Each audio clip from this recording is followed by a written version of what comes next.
what if I told you, my lovely listeners, that the delayed flight, the missing email, and just that overwhelming exhaustion you're feeling this week aren't just bad luck? Oh, I know it sounds like total hyperbole. Right.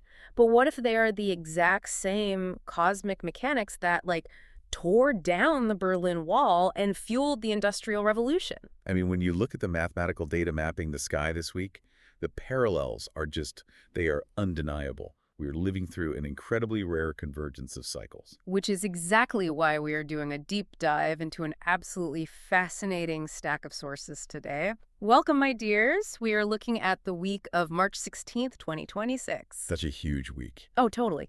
And to understand what is happening right now, we've synthesized forecasts from these global astrological historians who map out centuries of data right alongside regional forecasters tracking the minute-by-minute transits. Yeah, because to understand why your internet is dropping and your holiday plans might be in total chaos this specific week, we actually have to look backward. We do.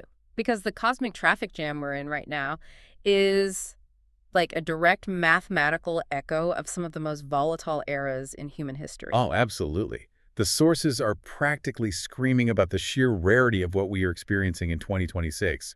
We are witnessing the convergence of 4 major outer planet cycles occurring simultaneously. It was wild. Right. It's a lot. And if we break them down, the historical echoes become chillingly clear. First, we have Pluto moving through Aquarius. Now, for our listeners who follow this, you know Pluto is the planet of profound destruction, rebirth, and the unearthing of rot. Deep stuff. Exactly. And Aquarius represents the collective technology and societal structures. So Pluto in Aquarius is essentially a bulldozer driving through the foundation of how society organizes itself. Precisely. And the mechanics of this are playing out exactly as they did in the past. Like the last time Pluto moved through Aquarius, the underlying systems of global power had become entirely obsolete. Which led to some pretty massive events, right? Oh, definitely. It led directly to the American, French, and Haitian revolutions, as well as the dawn of the Industrial Revolution. It's a signature of radical systemic upheaval. The power shifts from the monarchy or the centralized authority back to the collective. But it is rarely gentle transition. Wow. And if a global revolution signature wasn't enough, our sources highlight a second massive alignment, which is Neptune in Aries, happening at the exact same time as Uranus in Gemini. This one is so intense. It really is. I really want to unpack the why behind this one, because Uranus is the planet of sudden disruption, shockwaves, and rebellion. And Gemini rules siblings, neighbors, and local communication. Right. So when Uranus is in Gemini, we literally see rebellion among neighbors. It is the absolute archetype of brother fighting brother. And you combine that with Neptune, which is the planet of ideals, illusions, and deeply held beliefs moving through Aries, which is the fiery sign of the warrior and the pioneer. Oh, Aries brings the heat. Ha, it really does. You get a period where people are willing to aggressively fight for their subjective ideals. Yeah, and the sources point out that the last time those two specific alignments happened simultaneously, the world was going through the U.S. Civil War, the deeply complicated Reconstruction era, and eventually World War II. Goodness. I know. It marks a period where the very fabric of global power dynamics is ripped apart because clashing ideals can no longer coexist in the same space. Which brings us to the fourth historical pillar our sources emphasize. And that is Saturn recently making a conjunction with Neptune. This is a big one. Huge. In astrological terms, a conjunction means 2 planets are occupying the exact same degree in the sky, completely blending their energies. Saturn is the planet of hard borders, walls, rules, and physical structures. And Neptune is the vast, boundless ocean. It just dissolves whatever it touches. So you have the planet of dissolution melting the planet of walls. Exactly, the mechanism at play. And the last time Saturn and Neptune formed a conjunction was 36 years ago, the physical manifestation of that planetary energy, the fall of the Berlin Wall. Wow. Wow. Right. It is the literal and ideological dissolution of hard borders and the complete reconfiguring of world powers. Now, our sources bring up a lot of highly charged current political events to illustrate how these massive astrological shifts are manifesting right now in 2026. Yes, they do. They explicitly point to the release of the Epstein files, the ongoing, incredibly tense situations involving the U.S., Israel, and Iran, as well as massive global anti-war movements. And I want to be incredibly clear right here, speaking directly to you, my nice-hearted listener. Very important point coming up. Yes. We are impartially reporting the the geopolitical themes that these source astrologers have raised to illustrate systemic change. We are absolutely not taking any political side or endorsing any specific viewpoint on these global issues. No, not at all. We are simply conveying the evidence the sources use to show that hidden systems are being exposed and borders are being challenged. That distinction is so vital. The astrology reflects themes of restructuring and the exposure of hidden networks. The sources point to those real-world headlines as the physical evidence of Pluto unearthing secrets and Saturn-Neptune dissolving boundaries. Exactly. The overarching theme across all the geopolitical data in our stack is a collective fight for ideals and a fundamental restructuring of how humanity governs itself. I have to push back a little here, though. Like, when I read all this revolution, civil wars, global conflicts, my first thought was just panic. Oh, of course. It sounds terrifying. Right. Are we just doomed to repeat the traumas of these past eras? It's easy to look at the sky and say, Uranus causes conflict. But for the listener who is just trying to live their life, are we trapped in a historical doom loop? The sources strongly push against the idea of a doom loop, thank goodness. Think of this less as a trapped cycle and more like a massive cosmic software update. Oh, I love that analogy. A software update. Yeah. Humanity is being given a forced system reboot, a chance to finally patch the bugs from previous versions, like the unfinished business and unhealed wounds of the 1860s or the 1940s. So we can see the old code that failed. We know that the aggressive, Aries-driven violence didn't actually solve the core Neptunian ideals. That is the crucial difference, honey. The stars do not cause events on Earth to happen. They mirror the cycles of human psychological development. Right. They are just the mirror. Exactly. The fundamental difference between the 1860s and 2026 is that we now have the benefit of historical hindsight. Conflict, when you have Neptune and Aries, might be inevitable because different visions for the future are clashing. But war and physical violence are not inevitable. Violence is always a human choice. Always. The astrology of 2026 offers us the profound opportunity to choose a different resolution to the same archetypal conflicts. We're being asked to build new, equitable systems rather than just burning down the old ones in a panic. Which is a beautiful macro-level perspective, but I want to bridge the gap between those multi-century arcs and, say, Tuesday afternoon. Yes. Back to reality. Right. How do those massive multi-century cycles actually manifest in our day-to-day lives between March 16th and March 22nd? Because the regional forecasters in our stack were pulling their hair out over this specific week. Oh, they really were. Yeah. They manifest as an incredible, almost unbearable amount of daily friction. We are looking at a chaotic mix of endings, tech glitches, and just an overwhelming flood of delayed information. Let's look at the mechanics of why that is happening. This week, Mercury is stationing direct right next to the North Node. Oh boy. Yeah. Now, for those who might not know, the North Node isn't a planet. It's a mathematical point in the sky that represents our collective destiny and the direction we're being pulled toward. And Mercury is the planet of logistics, travel, communication, and technology. The messenger planet. Right. And people usually hear Mercury's going direct and they think, oh, thank goodness the retrograde is over, my internet will work again. If only it were that simple. But our sources are flashing massive warning signs about the days surrounding this specific station. The relief is a total misconception. When a planet stations direct, it doesn't instantly flip into high gear. The mechanism is more like a massive freight train that has been rolling backward for weeks. Oh, that's a good visual. Yeah, to start moving forward, it first has to slow down, grind against the tracks, and come to a complete shuddering halt. That absolute halt is the station. And when the planet governing our communication, our technology, and our travel comes to a shuddering halt, our communications, technology, and travel do the exact same thing. They freeze. Completely freeze. The sources warn of profound communication breakdowns, telecommunication failures, and severe travel delays. And what makes this week particularly intense is the geographical and cultural context noted in some of our regional sources. Oh, right, the Turkish astrologers. Yes. They emphasize that this intense Mercury station coincides exactly with the Bayram holiday week. Right. And to understand the physical manifestation of this, you have to look at what Bayram entails.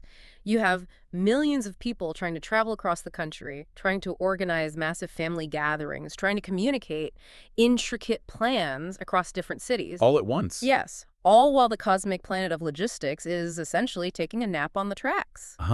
Exactly. It creates a pressure cooker of logistical nightmares.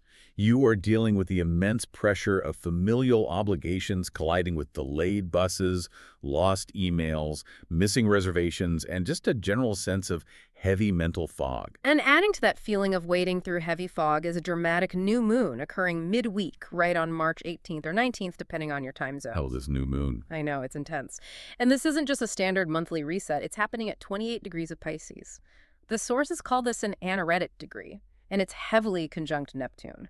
Let's break down why that specific degree matters so much. Well, the 28th and 29th degrees of any astrological sign are considered anaretic, which basically means they are the absolute closing degrees. The very end of the line. Right. They represent the point of culmination, karmic completion, and ultimate exhaustion before a planet crosses the threshold into an entirely new energy. So you're carrying the weight of the entire cycle you just lived through. And this is happening Pisces, a water sign ruled by Neptune, the planet of dreams, illusions, and boundlessness. So a new moon at the exhausted end of Pisces symbolizes the definitive end of an era. It's heavy. Very. Yeah. It brings up deep emotional water-related themes. It is a period of intense grief, letting go, and profound psychological fatigue. You are quite literally emptying the emotional tank. Honestly, reading the synthesis of this week's weather, I kept thinking it sounds exactly like trying to sprint on a mudslide. Oh, that is such a perfect way to describe it. Right. You have this internal momentum. You have a desperate desire to move forward, handle your family obligations, get your work done. But every step you take, you just slide backward into the mud. You have absolutely no traction because the ground beneath you is dissolving.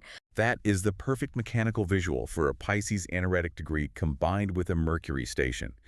You are exerting maximum effort for zero physical progress. Which is so frustrating. Oh, incredibly. But the key to surviving a mudslide isn't to run harder. It's to stop, find your balance, and wait for solid ground. And the astrology promises that solid ground is arriving. Yes, my honeys. The relief finally comes on Friday, March 20th into the 21st with the equinox. The sun officially enters Aries. Thank goodness.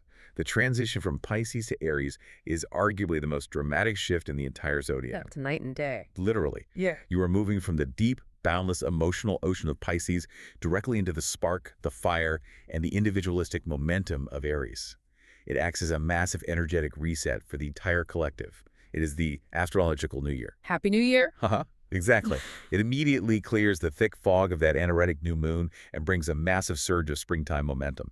You will finally find your footing. Which sounds amazing. I think anyone listening to this is ready for some fresh fire and momentum after slogging through the mud.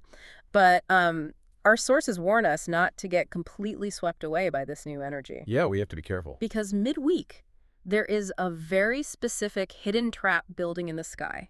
It involves a square between Venus and Jupiter. This is where the astrology requires us to be highly discerning.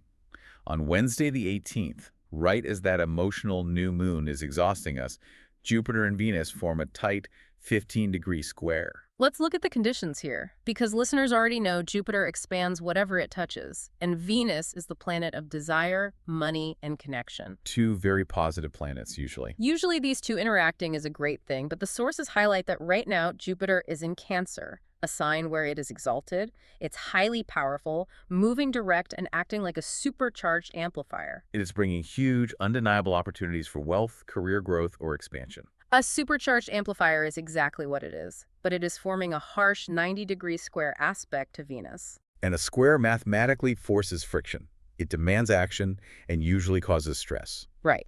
And we have to look at what Venus is doing. Venus is currently in Aries. This is a sign of exile or detriment for Venus. Poor Venus. I know. Venus inherently wants harmony, pleasure, relaxation, and easy connection. But in the fiery, combative sign of Aries, she is stripped of her comfort. She is forced to put on armor. One of the sources called her Yina, warrior princess. Yes. So if Jupiter is this massive, supercharged amplifier of opportunity, and Venus is the magnet that attracts what we want, a square means the amplifier is plugged into the wrong speaker. Oh, that's bad. Right. You're getting incredible volume, but the audio is totally distorted. You have the planet of expansion throwing massive opportunities, the planet of pleasure, who is currently exhausted and dressed for battle. Which creates a dangerously skewed cost-benefit ratio. The sources unanimously agree that this square means incredible opportunities will absolutely present themselves to you this week. The amplifier is on. But they will come at a very high personal cost. It's the hidden catch in the fine print. Exactly. It's being offered a massive promotion at work, the kind of money you've been actively manifesting, but realizing it means you have to work 80-hour weeks and completely destroy your peace of mind. Or, to tie it back to the regional holiday themes, it's seeing those massive online Bayram sales, buying everything you've ever wanted because the deal is objectively good, and waking up next week to crippling credit card debt that stresses you out for months. Oh my gosh, yes. It is a fundamental test of your boundaries. The universe is handing you a golden ticket, but the planetary mechanics are begging you to turn it over and read the fine print. Not every golden ticket is worth the ride. Say it again? Ha ha ha ha. It's true.